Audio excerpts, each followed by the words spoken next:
It's the year 2000, and thanks to Factor 5, the Nintendo 64 has been pushed to its limits and beyond. Meanwhile, Nintendo is working on a new console with a project named Dolphin. Nintendo wanted Factor 5 to make a demo to show off their new prototype hardware at a convention called Space World. Factor 5 got permission from LucasArts to make a recreation of an iconic cinematic from Star Wars Episode 4 A New Hope, along with a playable endurance round on the surface of the second Death Star from Return of the Jedi. Then, in February 2001, Factor 5 began working on Star Wars Rogue Squadron 2 Rogue Leader. It was scheduled to be a launch title for the renamed Nintendo GameCube, which means this game was developed within 9 months, which is insane! So, of course, the development process was very stressful. Now, how does the game hold up as a result?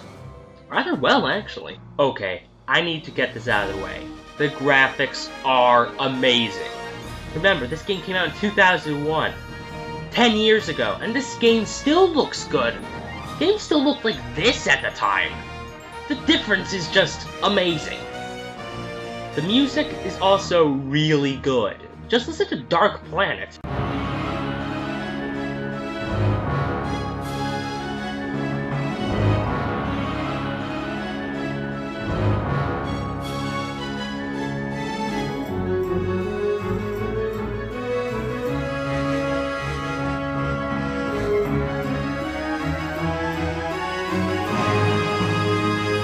And the Baker's Canyon race.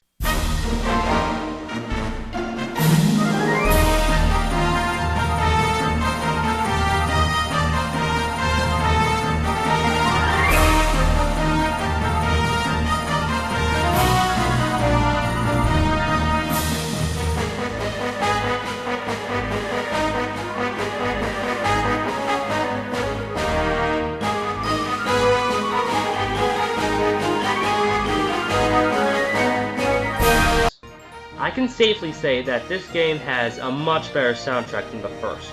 Chris Hulsbeck, you are a genius! The gameplay remains very faithful to the original. However, you can command your wingmates through the GameCube's directional pad. There are multiple hangars with more ships to choose from, and the stages are sadly more linear. Like in Battle for Naboo, you can switch between ships in the middle of a battle.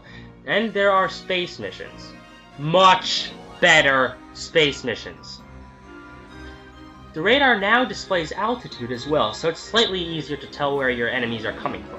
There's also a pretty wide open training level where the lighting changes depending on what time you're playing. Speaking of taking advantage of the GameCube's clock, if you play the mission Imperial Academy heist at night, the objectives and the ship selection change, which is pretty freaking awesome.